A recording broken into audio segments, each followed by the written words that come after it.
everyone, exploring the Motherland news with Garth. I'm Garth, your host. Exploring the Motherland news with Garth is a show created to promote the mission of Quest to Unite Africa. I know some of you who are new here are asking what the mission of Quest to Unite Africa is. The mission of Quest to Unite Africa is to create economic development and critical infrastructure for the benefit of the diaspora and the African continent as a whole. Here at Exploring the Motherland, we will follow current news developments and tie them in with the message of Quest to Unite Africa to show the relevance of what we do here and why it's important. So let's do this without any further without any further introduction. There you go. Nigeria drops treason charges against minors over protest, minister says. Basically what happened, family, is if you have been following the news in Nigeria, back in August, Nigeria was basically on fire, probably is still on fire. I mean, there's so much bad governance going on in Nigeria, and the leader, Tinubu, has done nothing to create economic development, and it has led to mass protest, specifically in the youth. About 76 people were arrested, and 30 of them were minors. And, you know, this just further highlights just bad governance, that you are going to charge your younger population for treason over your failed policies. So let's get into the news clips, and then I will further highlight my opinion and why it's relevant.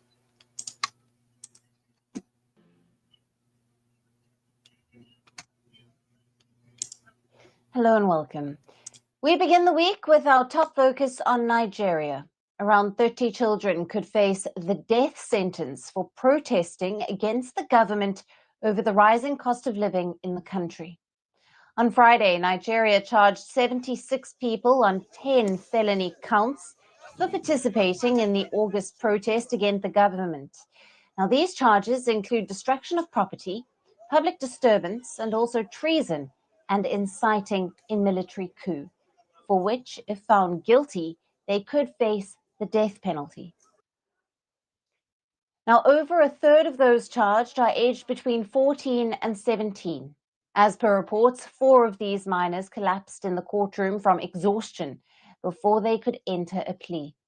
Several videos shared on social media show many youth sitting or lying on the courtroom floor, holding their stomachs while half awake.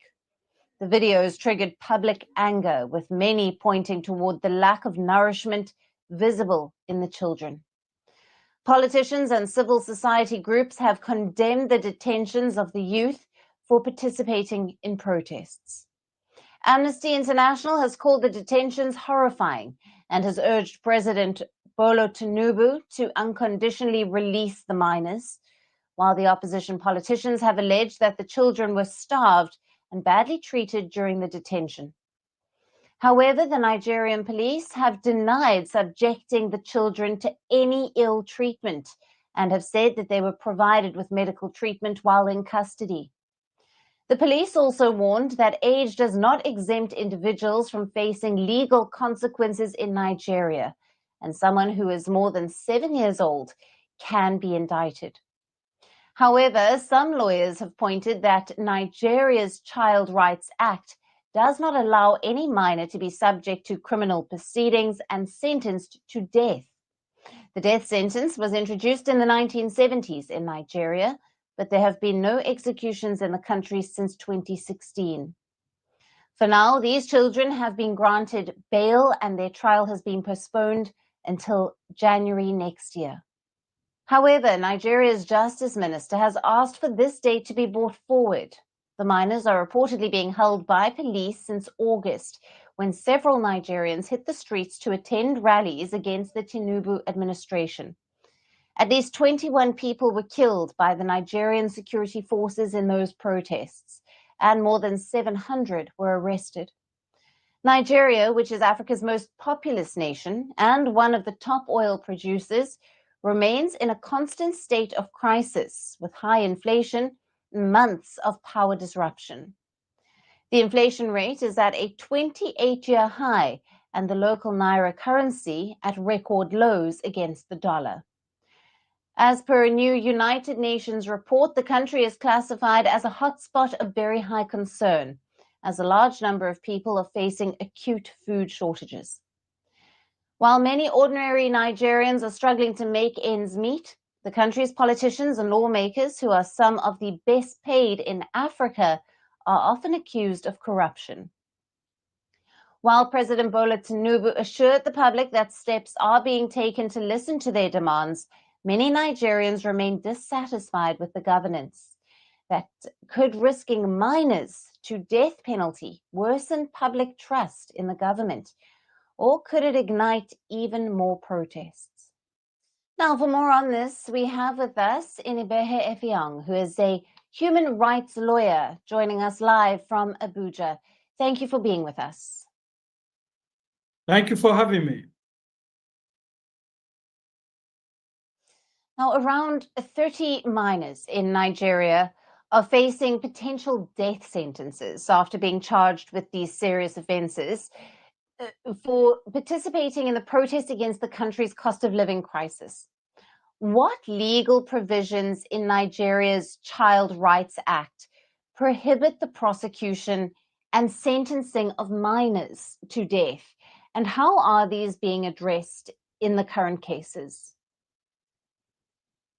Thank you. What has happened is that these minors were arrested along with adults across some states in the country, particularly the northern part of Nigeria, including Kano State and Kaduna State and some other places in the country. They have been in detention for the past 3 months. They were in police custody before the Nigerian government took them to the court and charged them for treason and other sundry offenses. Now, by law, it is possible to hold a minor criminally responsible for an offense that the minor is alleged to have committed. But what we are saying in this case is that there is a special procedure under the law for that to be done. And under Section 15 of the Child Rights Act of Nigeria that was passed in 2003, the law prohibits subjecting a minor or a child to trial in the conventional court. A child can only be tried under the law in Nigeria either at the family court or a juvenile court. But in this case, these minors were taken before a federal high court and ran with some adults for offenses that the government is yet to prove. They were also detained along with these adults at the police detention facility called SAS in Abuja, which was the special anti-robbery squad that led to the NSAS protests in Nigeria in 2020. It is that same facility that was notorious for the killing and slaughter of Nigerians that these minors were detained. They are malnourished, they were not properly fed, not properly catered for. So what the government has done is wrong. It offends several provisions of the Nigerian law. Right. And Inibehe, as you've mentioned there's concerns of malnourishment and they have not been treated well in detention. Considering Nigeria's international obligations under treaties like the Convention on the Rights of the Child, what implications could these death penalty cases for minors have on the country's global standing and diplomatic relations? It is an embarrassment to the country, and we are very explicit in making that case, that you cannot parade children who have not been given education, who have been denied education, because even under our law in Nigeria, even before you even go to the International Convention, under the Universal Basic Education Act of Nigeria, Section 2 of that law demands that every child must be given compulsory universal education, particularly at the primary level. So for the government that has denied these children their right to education, as also recognized under Section 18 of the Nigerian Constitution, under the African Charter, and under even the UNICEF, instruments and other international instruments. It makes a mockery of our country. It portrays Nigeria as a country that is not. Yeah, again, what this gentleman is saying is absolutely true. This is a human rights violation of the biggest sorts, and this is an embarrassment to Nigeria as a country. Again, this is all due to failed governance, but more so a failed attempt at creating initiatives that help promote economic development. What we should do is create, Cluster Unite Africa, we should help by creating a career development initiative so we could give the youth more structure and hope. Once you give someone a hope, a perspective, a future where they can work for something and they see something that is tangible, they really won't be distracted by what is going on with their nation as much. If they see that people are there to help, then they will, still have some faith in people or the fellow man, instead of relying on the government, because this again is them trying to get their voice heard because they don't know any other way than to join all the adults they see protesting, because they are the future and they know that Tinubu is leading them to a bleak economic future, and Nigeria is in dire straits right now. I don't know what else to say. Ready for democracy as a country that has no regard for human rights. But we are not surprised, because we are dealing with a regime, we are dealing with a system that has continually violated the rights of Nigerians, that has continually subjugated the Nigerian people. So it is not surprising that children are being treated in this manner. As I said, these are children that have been neglected, that have been abandoned, both by the regional government, the subnational government, and the national government in Nigeria. So this stands condemned, and the international community must condemn what has happened. Yeah. Because if we are asking investors to come and invest in Nigeria, at the time that our economy has almost completely collapsed, at the time that our inflation has gone very high, at the time that the people can barely survive, and you are bringing these children to charge them for treason, an offense that carries the death penalty.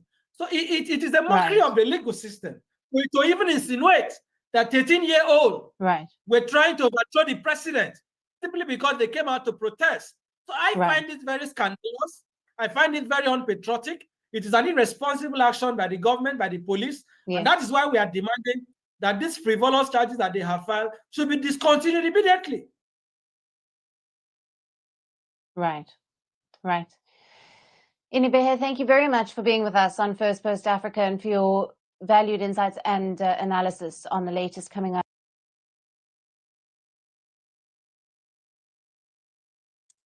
All right, we will go over to the next news clip. I will show a portion of that because just for time's sake. And again, all the links will be in the description box. Thank you again, family. And let's keep on going. Again, the Nigerian people need hope. They need initiatives that actually give them something tangible to work towards, instead of, relying on the government who's failed them countless times. And like the gentleman said, this is a human rights violation of the highest order. Imagine, subjecting the 13-year-old to the death penalty. I mean, the deletion penalty. I don't know. I couldn't even fathom that. Even here in, the States, that would be unacceptable.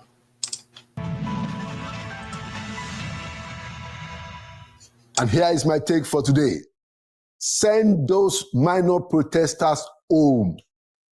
But first, Inside Sources was preparing to take a stand in support of the president's firm stance in redirecting the resolution of the National Economic Council that asked for the withdrawal of the tax reform bills that he had sent to the National Assembly previously.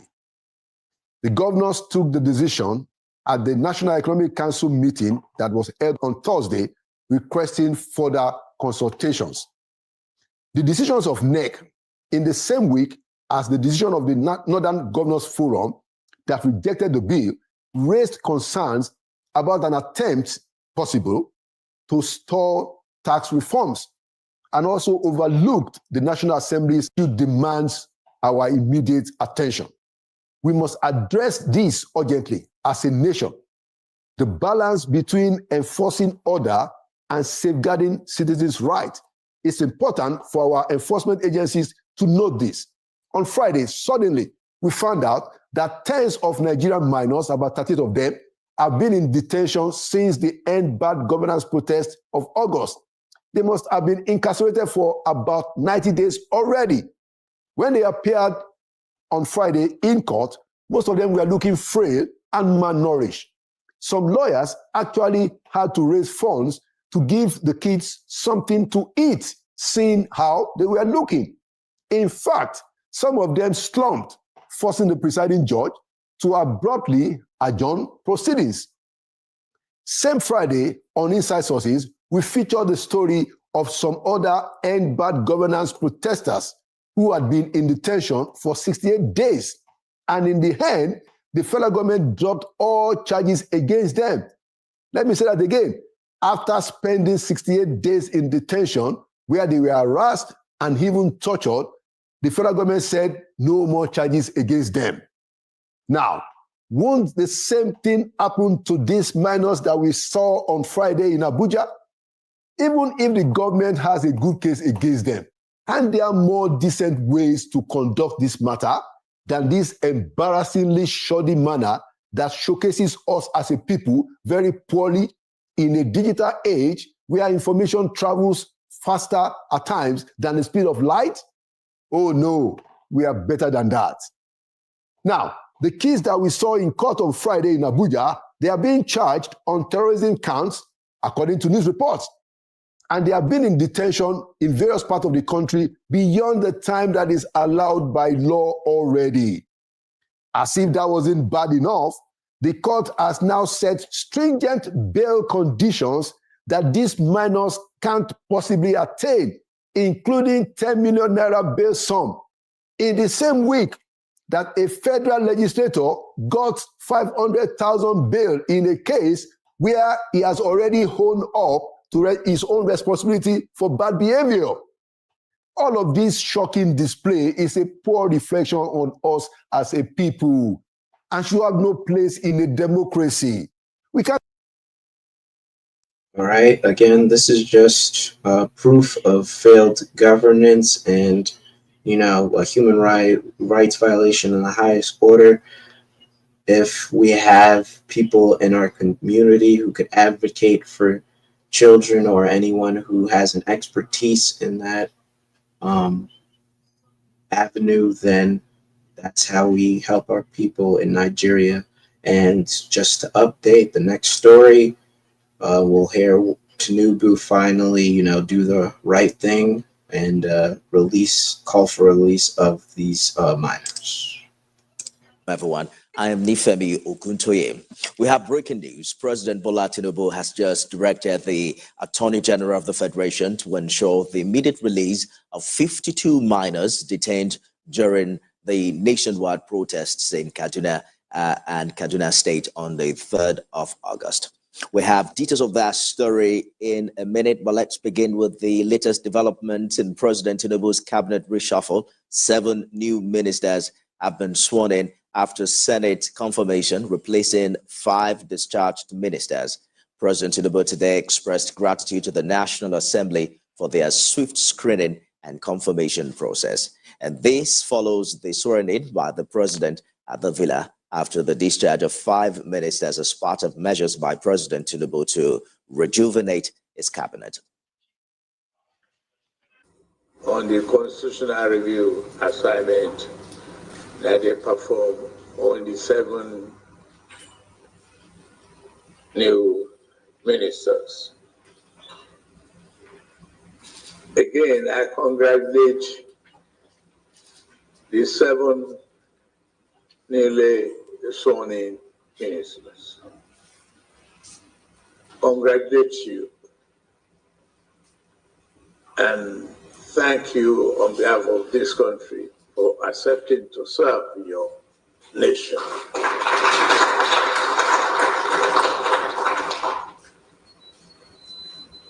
The moment is challenging. The present situation called for a very serious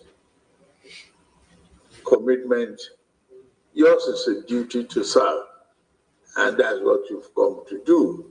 Already, the newly created Ministry of Livestock Development has done a lot of data mining in terms of getting the immediate release of 52 minors detained during the nationwide protests in Kano and Kaduna states on the 3rd of August. The announcement was made today by the Minister of Information, Idris Mohammed, during a briefing at the State House. The president did say, whatever the circumstances, the minors should be released immediately.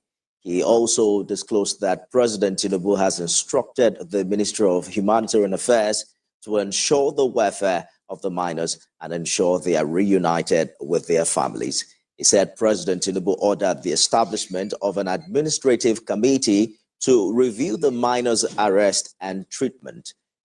Idris Mohammed also conveyed Mr. President's directive that law enforcement agents should, in the detentions, who were involved in the detentions would be investigated, while disciplinary action is to follow if any infractions are discovered.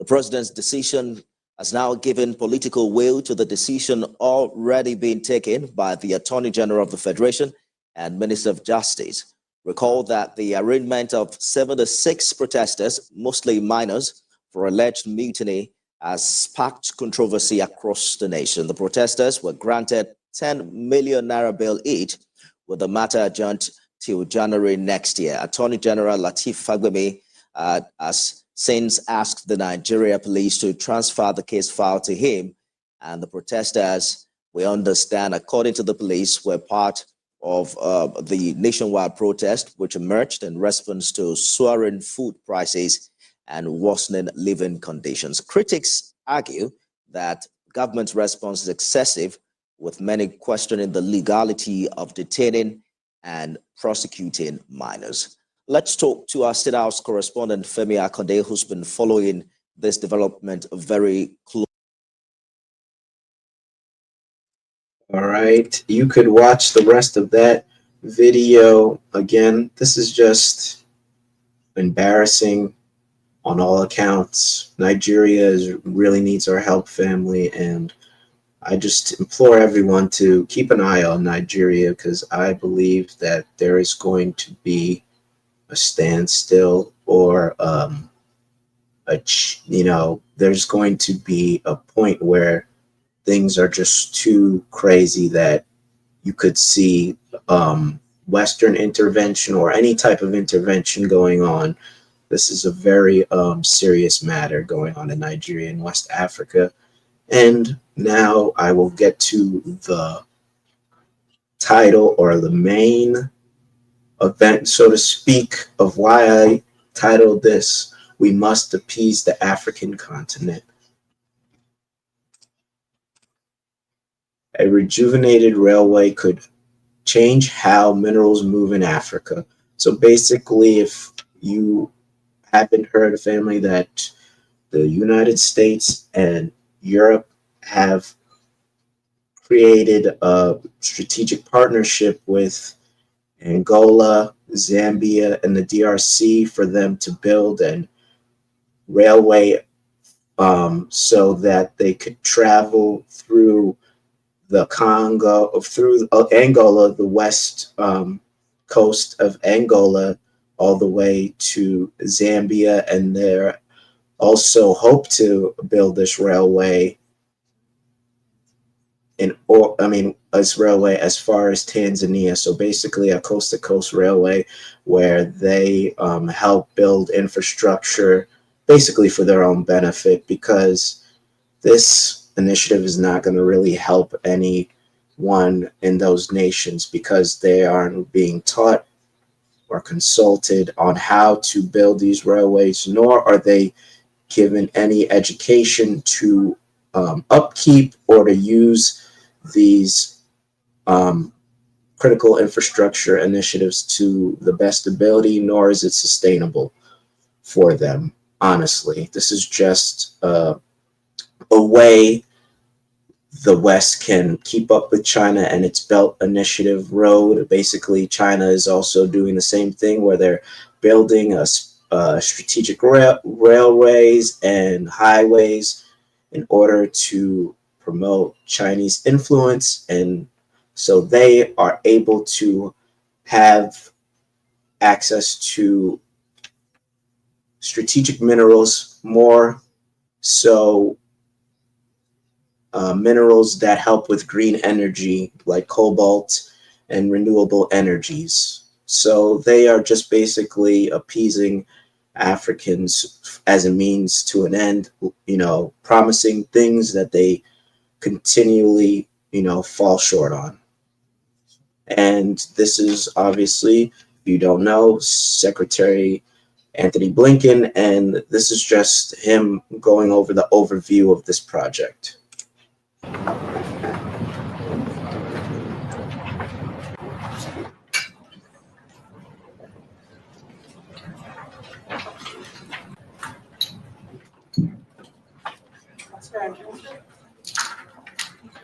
Press entering.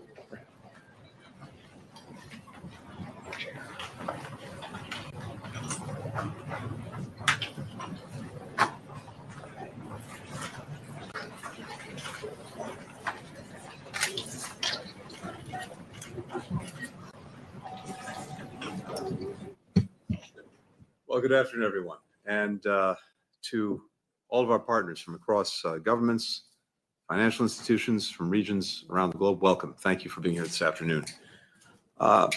Since 2022, the United States and other G7 members have been working together to finance infrastructure projects that support economic growth all around the world. We've been bringing together governments, business, financial institutions to pool our resources, to pool our expertise.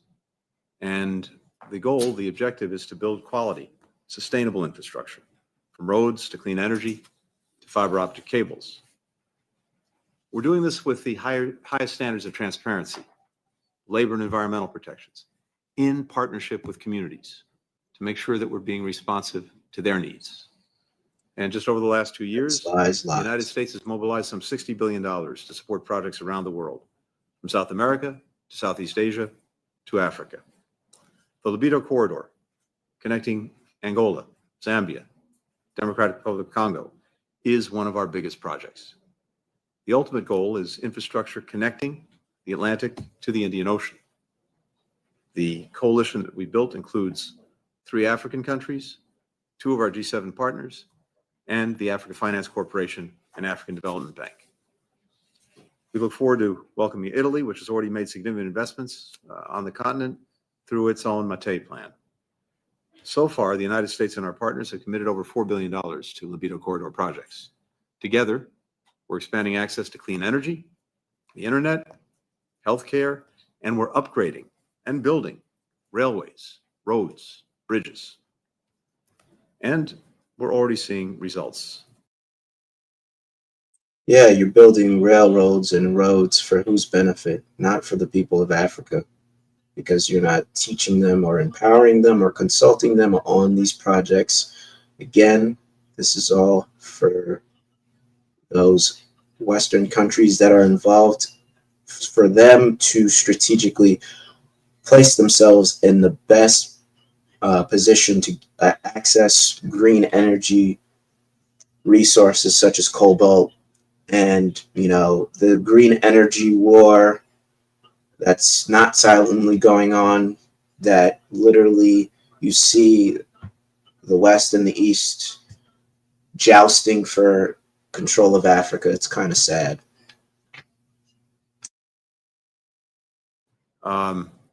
It used to be that it took up to 45 days to get shipments to port by truck. Now, just a fraction of that time by train. Today, multiple international shipments are running every week, including to the United States, bringing, for example, copper, helping to fuel the clean energy transition. Regional shipments will soon include agricultural products to strengthen food supply chains. In January, I had a chance to visit Angola. I saw the benefits of this development firsthand. I heard from CEOs about investments that they're making in the corridor. When he says benefits, he's talking about benefiting the West and, you know, the food supply chain. That's for over here because most of the goods and a lot of, you know, food comes from Africa. And the West is afraid of being cut out of that supply with the adventation of BRICS and the influence that it has. Like developing solar grids to bring clean, affordable energy to more than 1 million people. Just moments ago, several members of the group announced new steps forward to build railway connecting Zambia and the port of Lobito, including signed agreements between Angola, Zambia, the African Finance Corporation to continue developing the project. U.S. Trade and Development Agency providing more than $2 million in grants for environmental and social impact assessments to uphold standards, building on recently completed feasibility studies. Today, Tanzania is also joining conversations about the Lobito corridor for the first time, something we very much welcome. This afternoon, we'll have a chance to discuss how we can expand the Lobito corridor and also lay the groundwork for the convening of leaders in Angola, led by President Biden and President Lorenzo. So I'm very eager to have this conversation, to get a chance to hear from our colleagues. This is an incredibly positive endeavor, one that's already showing results, but as I had a chance to see for myself, the possibilities are extraordinary. And the challenge before us is to continue the work to actually realize them. With that, thank you very much, and I'll hand it up to you, Elena. Thanks, everyone. Hello there. So today I want to discuss about one of the most important infrastructure projects in the 21st century in Africa, in sub-Saharan Africa, a project that could actually even lead to a very wide conflict in Central Africa that could see one of the largest sub-Saharan African countries split into maybe 2 countries, but I'll be talking about that later. For now, let me concentrate on the project. So the project is the Lobito Corridor, which is a project that is designed or being designed by the European Union together with the United States, you know, to connect the Democratic Republic of Congo, also to connect the Zambian region to their global markets via Angola. And in the sub-description, they're saying the Lobito Corridor connects the southern regions of the DRC, that is Congo, and the northwestern regions of Zambia, that's what, or the regions we call the Copper Belt in Zambia, and the global trade markets via the port of Lobito in Angola. So now you are getting the picture. So what they're saying is that the railway will come from the Atlantic Ocean, the port of Lobito, then it will go through the North Angola, connect to Congo, it will go through Kasaji and Locarno. Now this is Angola, but then cross into Congo in Kasaji. Now this is where you have the diamonds of Mbuimai. Then it will go a little bit to the east to Kolwezi. This is now where we have a lot of copper, and we have cobalt, and we have a lot of manganese in Congo. Then it will go enter Zambia and end in the territory of Kabwe and Mposhi, and all these regions are where we have the Zambian copper. So that is the project, and it's the Western countries that want it. They are also saying that they want to use it to counter China.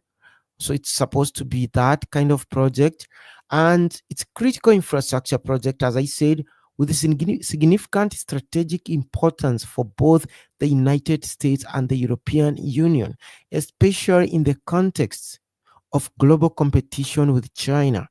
It will be connecting these resource-rich regions in Africa to the port of Lobito in the Atlantic, on the Atlantic Ocean, and then onward to the US.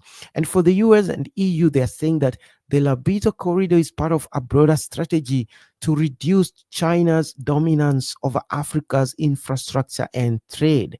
And the US has pledged about $2 billion to ensure that that happens. And the EU is also pledging money to ensure that it's going to happen. So this is the United States Institute for Peace. They are talking about it. They've been talking about it the whole of this year. And the president of the United States, Joe Biden, is about to visit Angola to discuss about this project. And that's where I have one of the problems, because he's going to Angola to discuss about how he can construct a huge railway to take Congolese minerals to the Western markets. He's also going to discuss how, on top of that, he can get Zambian minerals to the Western market. Now, the problem I have is when it's about Congo. I want Congo to thrive. I want Congo to sell their minerals and become a very developed country. But why can't they have this summit in Kinshasa? Because the whole project is about how to get our hands or their hands on the Congolese cobalt, on the Congolese copper, on the Congolese gold in Kolwezi, on the Congolese diamonds in Mbui Mai. The whole thing is about the Congolese minerals. Let's not lie to ourselves that there is so much, because Zambia has been sending their copper through Tanzania and now Mozambique. That route is okay. So they don't need another alternative route. Congo has been doing the same, and the Chinese have been dominating the routes that Congo uses to export their copper. So the Westerners are coming in to try to take away these minerals from the Chinese. And as I was saying, it could lead to the southern part of Congo, that is the Katanga region, becoming another country, because if the US supports the separatists in that country, because they are still there are a lot of people in Lubumbashi who believe that they do not belong to the wider or the larger Congo, whose capital city is in Kinshasa. So the US could help them gain independence, and they'll be the first one to go internationally, declaring them as a sovereign, independent country, as long as that country sells their minerals to Congo or to the United States. So that's why I'm saying it could also be a blessing and at the same time a curse in disguise. And that's what's happening. So the president of the US is going to Angola to talk about constructing a railway to extract or evacuate Congolese minerals. But he just invited the Congolese president to come, and he might opt not to come. It's still okay. The summit will continue in Angola. But I think it should have been held in Kinshasa. That's my opinion. If we are talking about Congolese minerals, let's take the summit to Kinshasa. Let's talk to the Congolese people about their minerals. Let's not take these summits to neighboring countries to discuss another country's minerals. And finally, to end this video, the railway actually still exists. It's not a new project as such. The railway was constructed by the Chinese in the year 2001, I think. So the US wants to upgrade it. So they want Angola to remove the existing Chinese railway and now construct a modern, Western financed railway that will connect these three countries. And I hope that the new railway will also handle other cargo besides the minerals, basically, so that it can improve the trade between Zambia, Congo, the southern Congo, and the outside Yeah, sorry, brother, that's not happening. You're spot on. He knows what's going on. Our brothers and sisters in Africa know what's going on. Please don't sleep on their perceptiveness and you know, they have been awakened, so to speak. They know exactly that the West and the East are basically using Africa as a geopolitical statement for their own gain. We need to help create sustainable initiatives that the people of those countries can actually have and are tangible.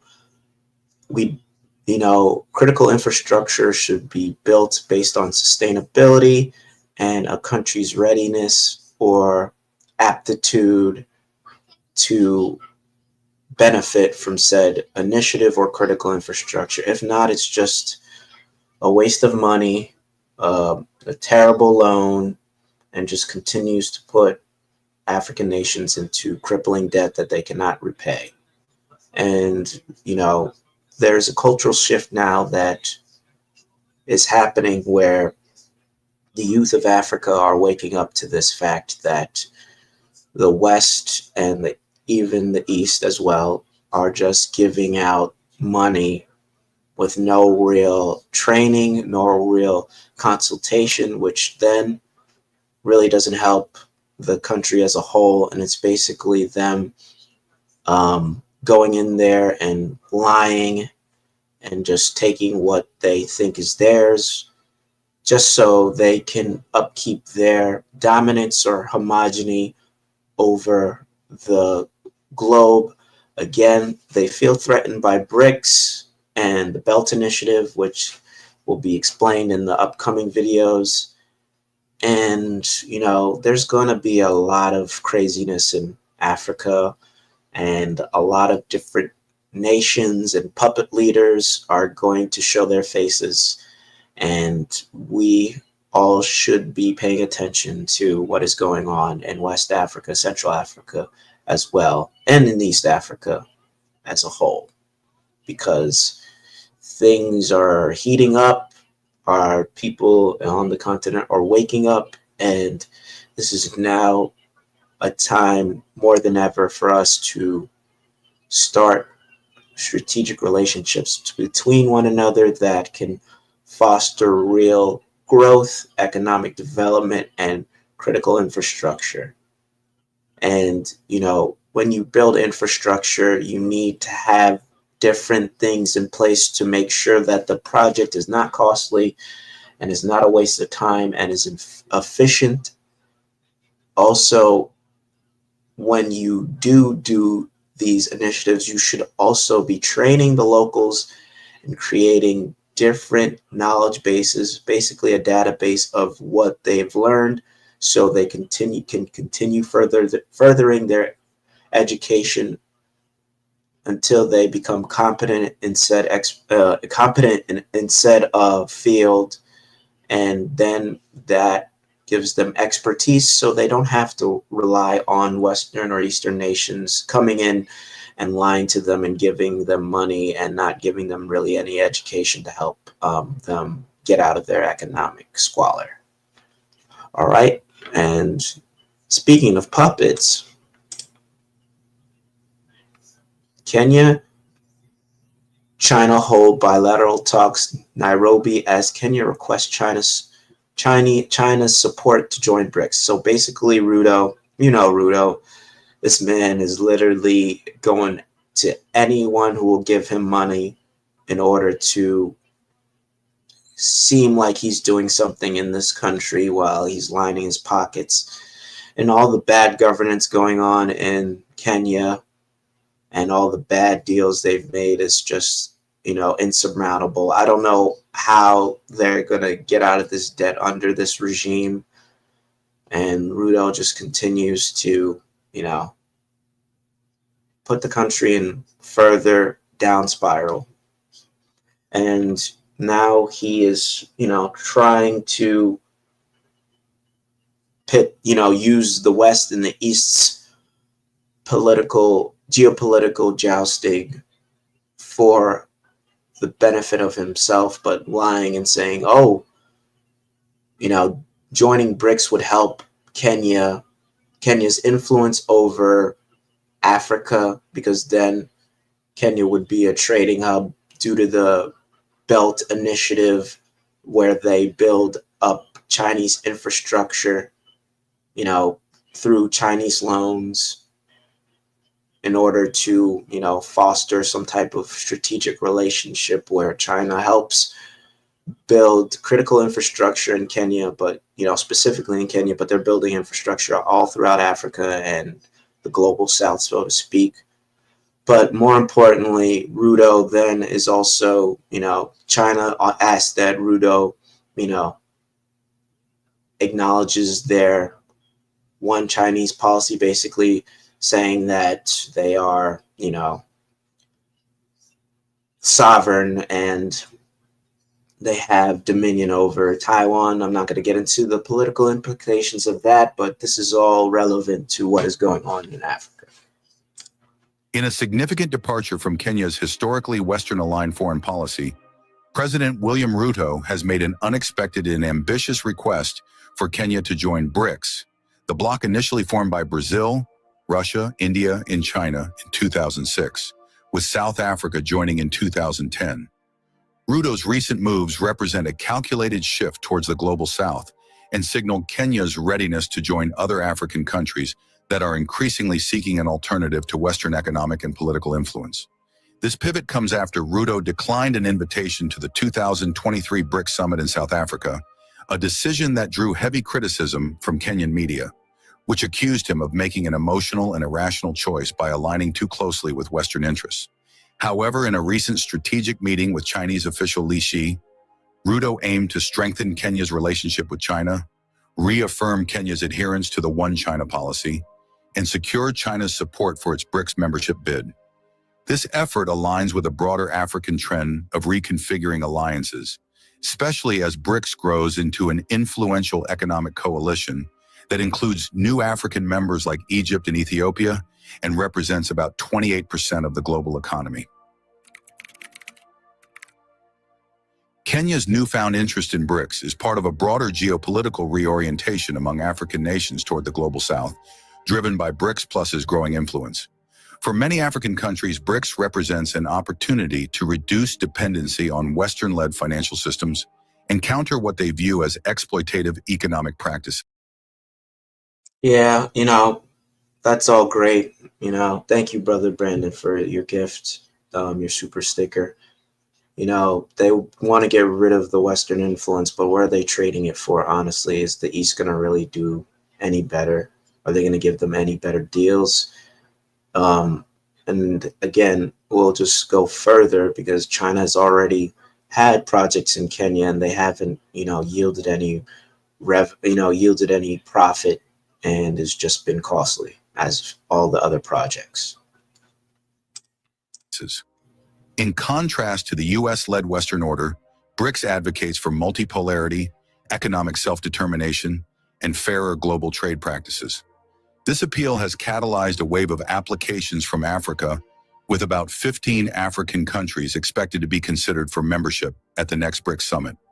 For African nations, the primary attraction lies in BRICS Plus's commitment to principles of equality, respect for sovereignty, and multilateral cooperation. Africa is looking for leadership that supports sustainable development, and the BRICS framework aligns with many African leaders' visions of fairer global collaboration. While African countries have long sought to diversify their partnerships, their frustration with restrictive conditions imposed by Western financial institutions has reached a peak. As a result, African leaders are increasingly consolidating their interests around BRICS, seeing in it the potential for more balanced partnerships and economic growth. Kenya and other African states have voiced growing frustration with the conditionalities imposed by Western institutions like the IMF and World Bank. These conditions often demand austerity measures that undermine local development agendas and social programs, leading many to seek more flexible financing options. The new development bank, NDB, established by BRICS in 2015, offers African countries loans and grants without the stringent requirements typical of Western lenders, allowing African governments greater control over domestic policy. BRICS has set ambitious plans to reduce dependence on the US dollar, a policy that aligns with African countries' interests in achieving financial autonomy. Through initiatives to establish alternative financial payment systems, BRICS aims to reshape global trade and monetary policies, enabling members to trade in local currencies or through other mechanisms that bypass dollar dependency. For African economies, this would mean increased resilience against currency fluctuations tied to dollar-based trade, supporting a more stable and independent economic environment. The NDB has pledged to create a more inclusive financing model for member states, facilitating investments in infrastructure, energy, and digital innovation that directly support sustainable development. For Kenya, BRICS membership could unlock funding for large-scale infrastructure projects and reduce its dependency on Western aid. Yeah, it could, but it just, you're just trading another debtor for another debtor, and another, so to speak, colonizer gives you a better deal, so be it. I mean, what is the real gain here? You get loans with less stringent conditions. Whoop-de-doo. Does that still help your condition? Does that help empower your people? Does the investment garner the return on investment?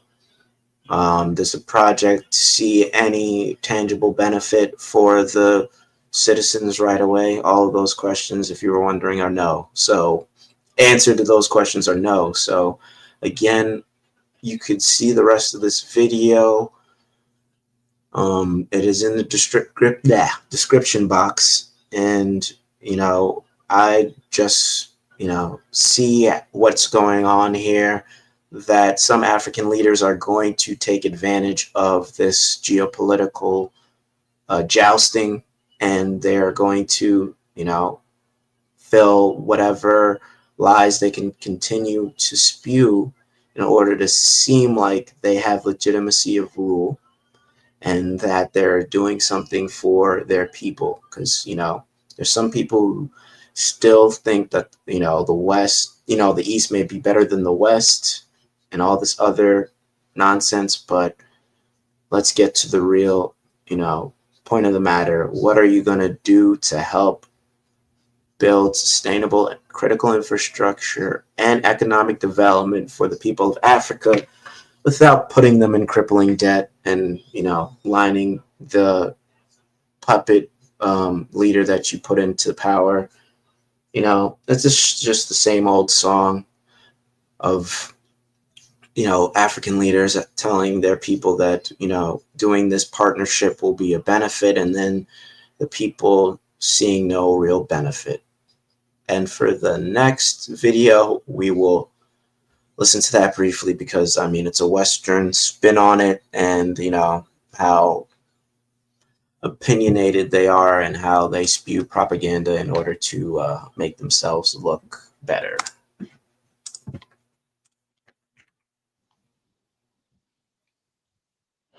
Hello and welcome. Now, our top focus is on Kenya, one of the largest and strongest economies in East and Central Africa. It has stepped up its efforts to join BRICS, a group of the world's emerging economies. Kenyan President William Ruto has approached China to gain support for the BRICS membership. Li Shi, a top Chinese official, concluded an official visit to Kenya on Tuesday, and during the bilateral talks in Nairobi, President Ruto requested China's backing for Kenya's bid to join BRICS.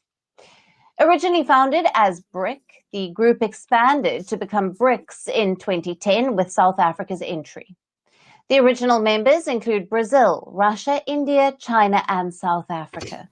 However, the group expanded this year to join more members. The new BRICS members include Iran, the UAE, and also the African nations of Ethiopia and Egypt. Saudi Arabia has accepted the invitation, but is yet to officially join the bloc. The group was established to bring together the world's most important developing countries with an aim to challenge the political and economic power of the West. Now, the expanded BRICS has a combined population of about 3.5 billion, or 45% of the world's inhabitants. Combined members' economies are worth more than $28.5 trillion, which is about 28% of the global economy. With Iran, Saudi Arabia, and the UAE as members, BRICS countries produce about 44% of the world's crude oil. During this year's BRICS summit in the Russian city of Kazan, the members pledged to add 13 new partners, which include 3 more African nations, Algeria, Uganda, and Nigeria. Russian President Putin had earlier said that around 34 nations have expressed interest to join the bloc. As more countries are considering joining BRICS, experts in Kenya have been urging the Ruto government to follow suit for economic and trade benefits. They say the BRICS members can enable the East African nation to create better markets for its agricultural products. Experts also say that the use of local currency should be increased to promote intra-Africa trade, and there needs to be a reduction in dependency on the US dollar. African nations are seeking alternatives to reduce dependency on lenders, like the International Monetary Fund and the World Bank. For years, multilateral lenders have had bad reputations in African countries for providing loans based on stringent conditions, which have disproportionately affected the poor. Now, Kenya, which is struggling under a massive $82 billion debt, has also criticized international lenders for unusually high interest rates. In order to meet the IMF's policy reform demands for a lending program, President Ruto proposed new tax hikes this year, which were later scrapped after they met a heavy public criticism and outrage. Massive anti-tax protests on the global stage. To discuss further on the prospects of Kenya joining BRICS, we are being joined by Patrick Bond. He is a political economist who is joining us from Johannesburg, South Africa. Hello to you, Patrick. Alison, nice to be back with you. Thanks. Great to have you.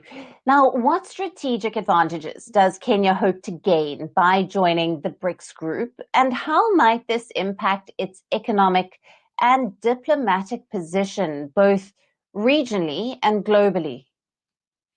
Well, as you remember, the Kazan summit about 3 weeks ago, Russia had quite a few prospective BRICS members, amongst which was not Kenya, but Uganda was admitted as a partner along with Algeria and Nigeria, 2 very oil-rich countries. And Uganda will soon become an oil-rich country with Chinese National Overseas Oil Corporation and Total exporting once they get their pipeline in place. The other 2 being Ethiopia and Egypt. Now, South Africa normally would be the sort of arbiter of who joins from Africa, the way Russia did with nearly half a dozen countries from its region, and China from Southeast Asia, 4 major countries, and then from Latin America, Brazil chose 2 smaller but left-wing countries, Bolivia and Cuba. Now, the dilemma is that, and India as well as a major force, of course, but the dilemma is, what do you really get out of it? You get potential access to the BRICS New Development Bank, and they do have slightly lower interest rates.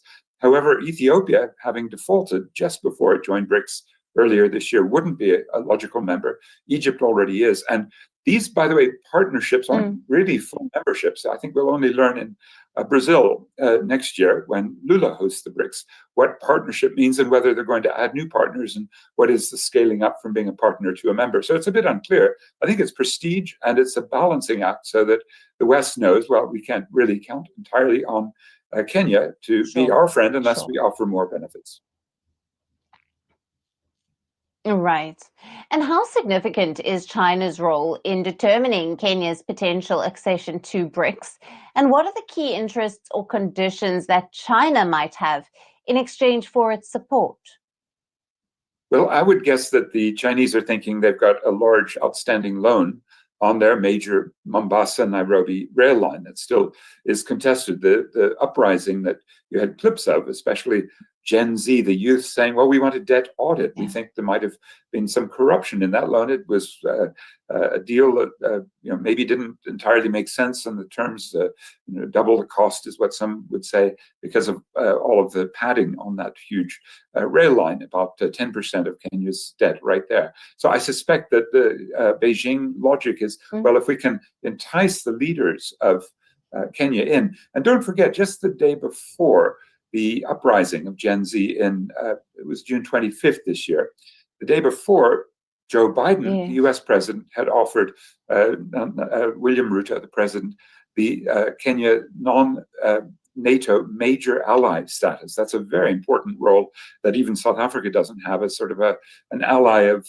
Washington. And I think, again, it's that balancing act to have a tug of war. That's relatively unique in Africa because there are too many, let's say, one-sided relationships. And I think this is an interesting balancing. Right. And could Kenya's alignment with BRICS, as you've touched on now, affect these existing relationships with the Western countries, particularly the US, in terms of trade and development aid? And how might this shift influence in economic policies? Well, you've announced Donald Trump, I think, as the incoming president in January in the United States, and he'll be determining a great deal of those AGOA, Africa Growth and Opportunity Act, trade relations with countries he really has very little regard for. He may give Kenya a break. It's not that important a relationship compared, say, to South Africa or Angola or Lesotho. But for Kenya, the potential there is that you could talk to Trump and say, well, like a very good relationship with Ruto, that the U.S. should keep a big presence. On the other hand, with Trump, you just never know what you're going to get, and his disdain for anything, African, has been made very clear, and his including European support, the economic partnership agreements, I think will be tested. This is a period we're entering of what ideologically can be called paleo-conservatism, reactionary. And I will spare us all the political jargon that man is speaking, but he brings up two relevant points. What is this going to do with Western relations in Kenya? Also, what is this really going to do to help expand trade if there's already projects in place that are indebted by China, such as the railway, the Star Gauge Railway, which they, built, but still hasn't garnered any real profit or any real revenues that is beneficial for Kenya.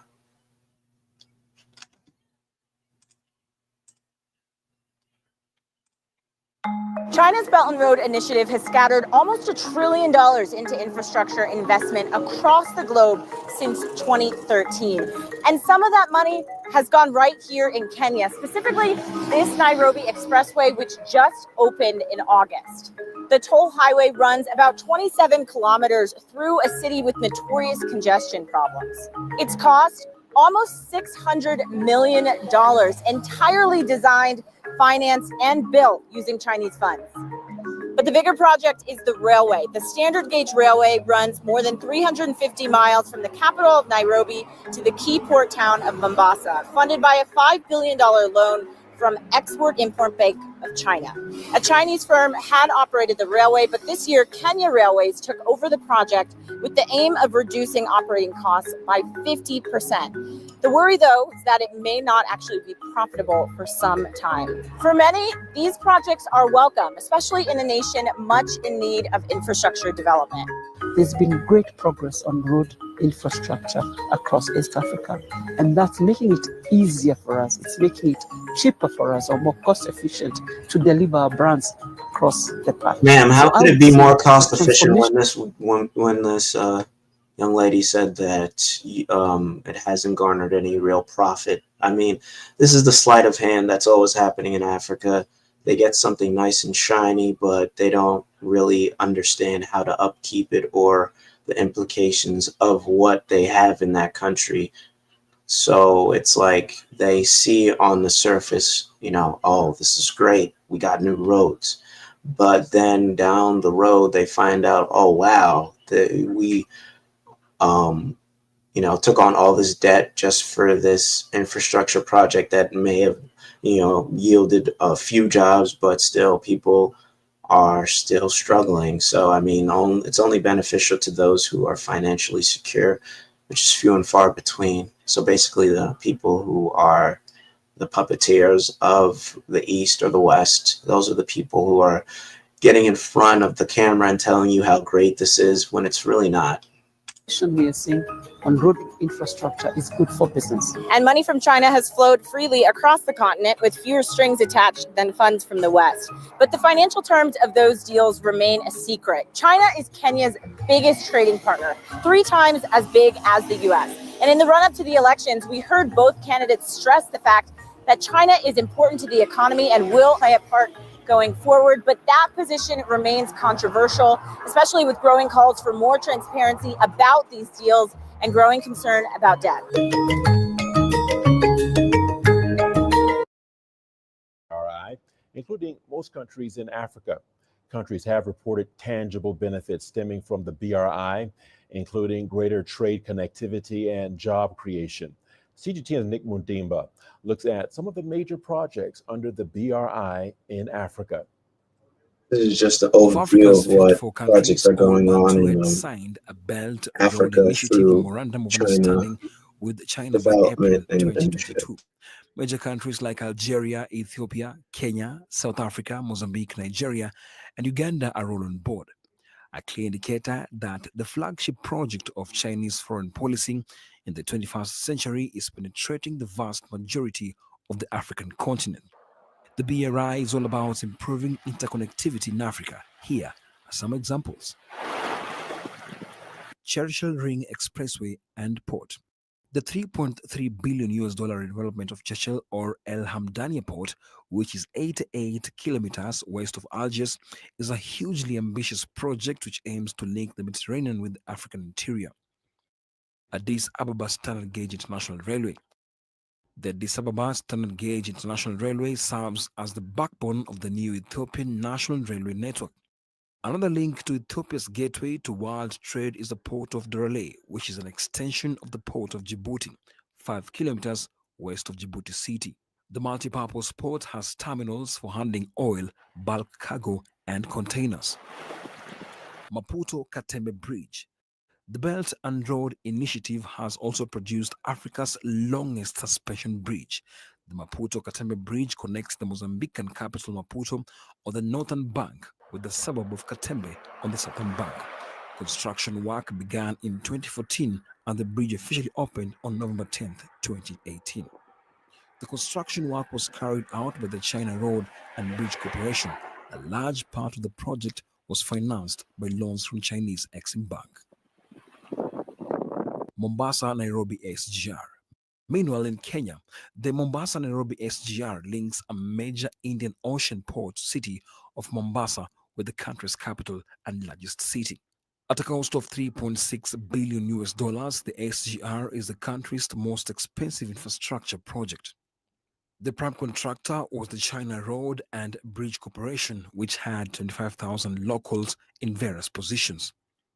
The Lagos-Kano SGR. In 2006, the Nigerian government awarded a $8.3 billion contract to the China Civil Engineering Construction Company to construct a standard gauge railway from Lagos to Kano. Since it opened in 2016, the rail is reported to have had a huge economic impact on the country. Entebbe-Kampala Expressway. The Entebbe-Kampala Expressway is a 4-lane toll highway in the central region of Uganda, connecting the country's largest civilian airport to its capital, Kampala. As of April 2022, only Eswatini and Mauritius had not signed the Belt and Road Memorandum of Understanding, but Mauritius signed a free trade agreement with China in 2019. Geoeconomically, Africa, with a population of 1.4 billion and a land area of 30.27 million square kilometers, blessed with considerable resources, is still seen by many as uncharted territory with huge potential to reach the centrality of the global economy in the coming decades. Nick Mudimba, CGTN.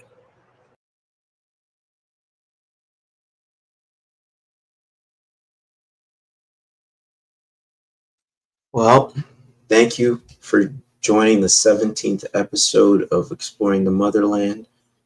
We must appease the African continent.